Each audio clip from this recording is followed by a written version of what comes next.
And now we change to English. Please welcome Vipul Nandanya. Maybe I didn't say the right, but you can correct me. And you will talk about Evolution 9. Yeah, please welcome. And he does understand some Danish, so.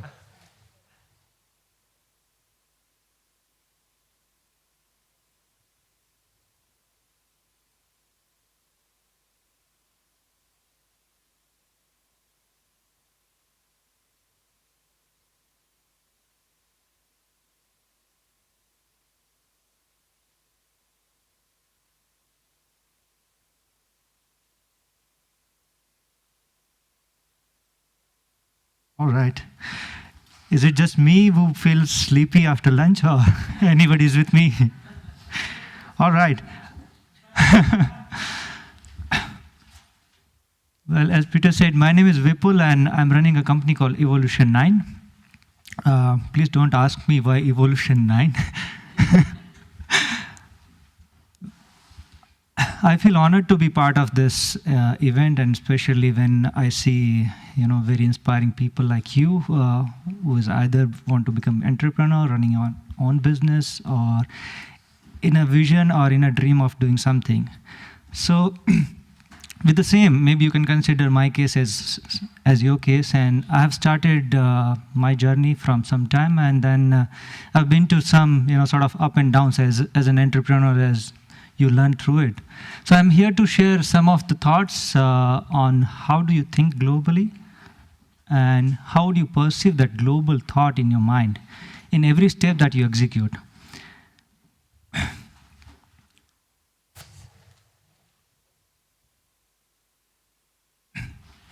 So let me start with a small story. What you see on the presentation is a 12-year boy who wanted to start his own business. We have a festival called Diwali, and during the Diwali, we play with crackers, and there's a lot of fun with that. During that time, I had an idea that instead of playing with crackers, why cannot I sell those crackers? But I didn't have any money, so what should I do? So then I went to a shop and I asked that, can I borrow some crackers, and then so I'll return back to you with an additional amount. And that's how I started my business. That was the first business as a 12-year-old boy started. Let me take you from that journey to Evolution 9. I came to Denmark in May 2012, where I was working for Dell.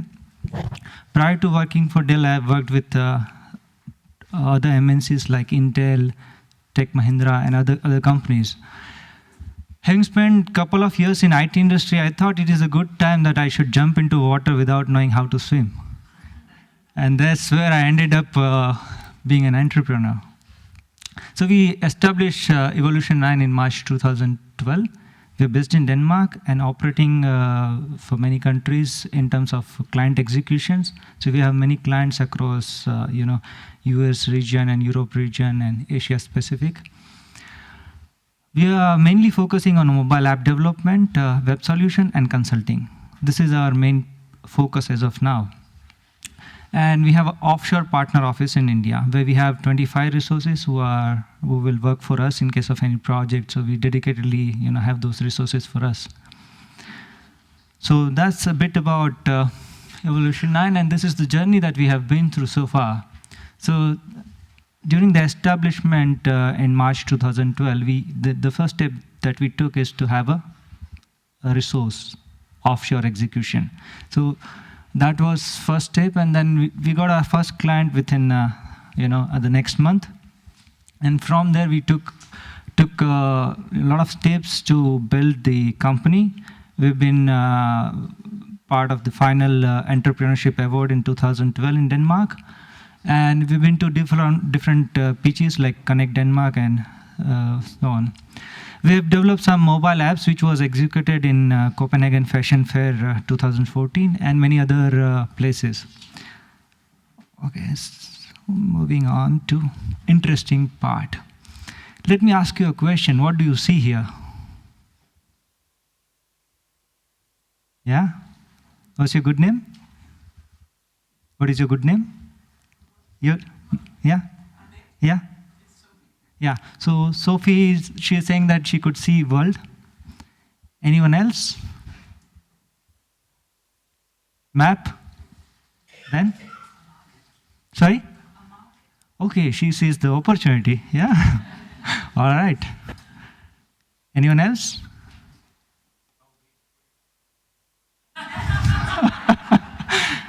That's a good one. It's just an illusion. Yeah, we have seen many countries being formed in past decades, so that's true. All right.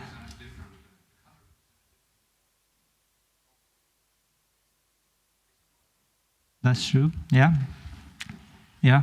So I think all of you, whatever you said, it's perfectly all right with that perception. But the main thing is when you think globally, you should perceive your market. When you see the world map, you should see opportunity. These are the countries whom you can serve. You can launch your product into. You can think, as you rightly said, it's a market, it's an opportunity. That's one part of it. Second part of it is how do you serve your customer? It's all about serving, right? The customer gives you money and you give return. In return you give some product with sort of services or a tangible product.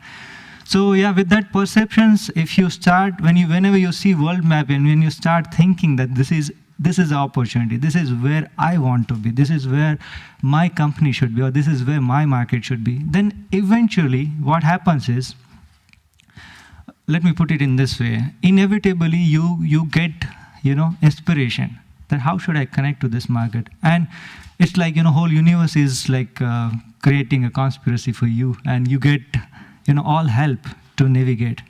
So when you have a thought becomes word, and word becomes then actions. So having that thought of global thinking, it definitely helps you, be it your first day of your entrepreneurship or be it in the middle or long run. So moving on from there, let me ask you another question. How many of you have heard this word called global? Oh, quite few. So it refers to the Japanese root globalization. The interesting aspect here is think globally and act locally. Being situated here in Sweden, you could connect, you could perceive your market. And the technological advantage that we have right now, so many people are connected.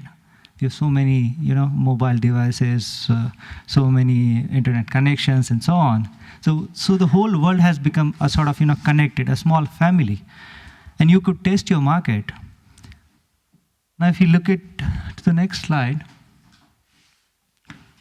it is quite possible that unknowingly you have tapped into global market.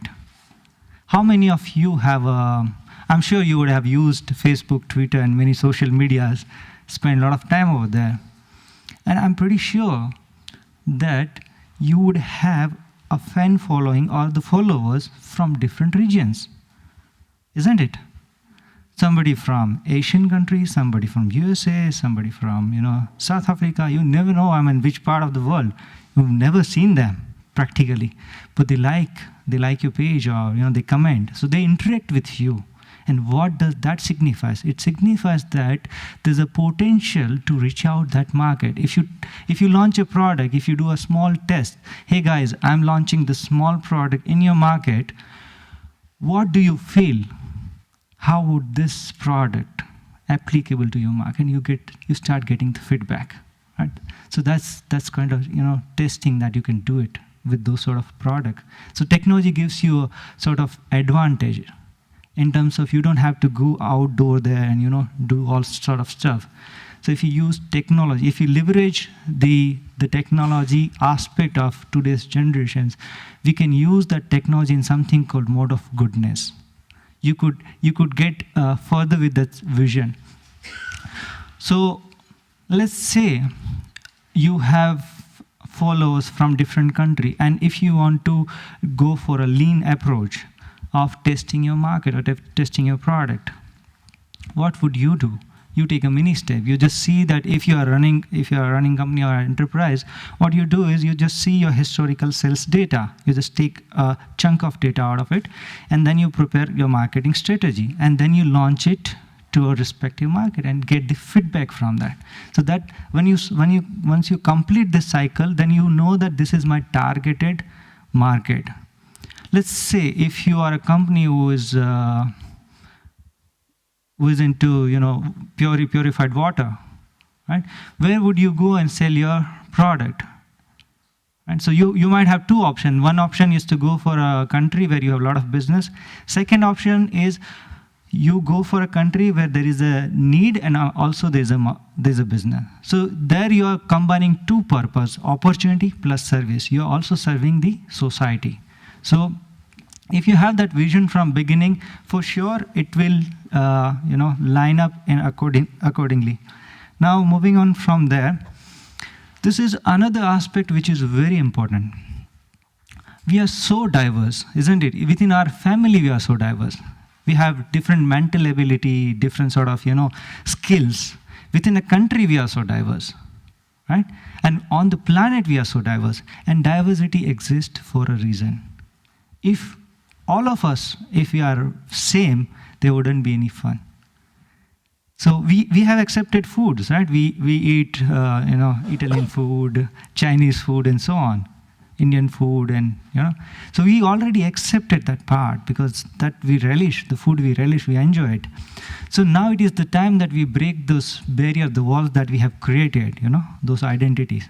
Break down those walls and create an environment where we can serve each other. In terms of business, again, it's the same aspect. You want to progress. The focus is, yes, you want to progress as a business, but plus you want to serve. So here I wanted to play a small video. I think it's 2 to 3 minutes, where he's talking about the small diversity. And let's hear. Lowercase d diversity. Shorthand of what I'm about to say is if you mix stuff up on any dimensions whatsoever, short people, tall people, left-handed people, right-handed people, people from universities, people with third grade as their last year of education, mix it up and you get a better way to address problems, better answers, etc. A guy named Scott Page, who wrote a book called The Difference Now. The Power of Diversity Creates Better Groups, Firms, Schools, and Societies. And what it boils down to, and you're going to think this is absurd, and you're not going to buy my act when I first say it, but read the book, think about it, whatever. What he says is random groups of human beings, more or less dragged off the street, will do a better job of solving problems than a group of experts. And we could go on about this for hours, about the problems with experts. They're narrow, groupthink. Often it's not. They all came from the same universities or what have you. But let me read one thing of his out of this book called The Difference Now. Diverse groups of problem solvers, groups of people with diverse tools, consistently outperform groups of the best and the brightest. If I formed two groups, one was random and therefore diverse by definition, and one consisting of the best individual performers, the first group, the diverse group, almost always did better. Bottom line, as he puts it, diversity trumped ability. Wow, is that counterintuitive, and wow, is it ever important? Diversity, remember, left-handed, right-handed, short, tall, came from America, came from Jamaica, came from China, every race, every gender, left-handed, right-handed, I don't care what the difference is. If you sit down with a group to work on something and it is not a diverse group, you are really screwing it up big time. Never, ever, ever let a group consist entirely of insiders from your organization or part of the organization. Diversity with a lowercase d, absolutely imperative to doing good work, and 9 out of 10 times we just don't come close. All right. So that's what we heard. The second aspect of diversity. So you could bring a diverse group from a country or outside country. So you could, the beauty about diversity is the different aspect. When you have a different perception and different problem-solving attitude, you would definitely do better. And that's how we are so diverse from each country. We have so much difference. And the reason of putting this diversity, when you're thinking global, it is very important that you respect and you also execute diversity, part of your execution. That's how you would be able to connect with others. How would you connect with others? If you don't respect the other part, you wouldn't be able to connect, right? So that then the wall comes, the barrier comes. So to break those barriers, this is an important skill that has to develop within the leadership of the organization. If the leader thinks, subordinate or the other employee would automatically thinks. The vision of leader is always, gives the impact to subordinate. So from there we move on to,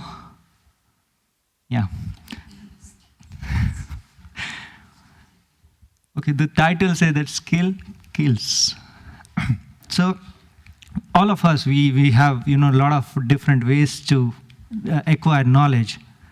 I mean, from childhood, we have been listening to our parents, teachers, and so on. So listening is very prominent in our life, isn't it? We've been listening, and then we have been acquiring knowledge. So it is prominent. Then the second aspect is observation and experiment. Okay, so let me put it this way. If you want to learn something, there's 3 ways which is very important in our life. Observation. Observe other companies who are in the same line of your business. Somebody's expanding, right? So just try to see a case study. Just try to see that how are they doing? Because they know the market dynamics of the same place which you are in. So you could learn from them. That is the place where you get benefit out of it. Second is experiment. You might have to do sometimes you might have to just take a step. You have to have a courage. Entrepreneurship demands a lot of courage. I always put it in this way. You start with dreaming, then you have to dare it, and then you have to deliver it. So first start with dreaming, but it's not a daydreaming that, we have so many thoughts in a day. But then you form that dream into a reality with courage. And when you take up that dream, you should have integrity so that you can deliver. So experiment is part of it. We experiment so many things in our life. Sometimes somebody says that you shouldn't do that, but we still say that, okay, no, I don't believe that person. Let me try and do that.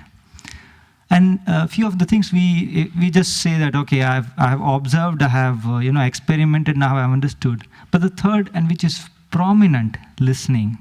It's part of our system. And it also relates to our learning. And learning is always followed by earning. So learning is very important. So part of skill development, why I have put this 3 aspects apart from many things that you could do. I'm sure that you would, if you enter into a bigger market, you would do market research and your product related stuff. You would do that for sure. But these 3 things will give you extra mileage. When you know that you could use these 3 tools to learn, to develop skills, it would definitely give you a better mileage. And this is what I practice part of my organization.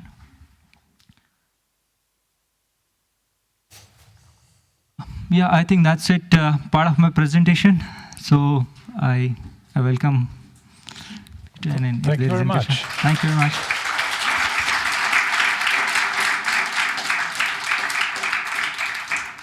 How big was the jump from cricket to IT? Well, I broke my leg in cricket. And that's why I realized I think I should start business. And you still bear in mind what you learned when you were 12 years old? Yeah, I still. That was a sort of, turning point, you could say so. And any reflection for the school system when you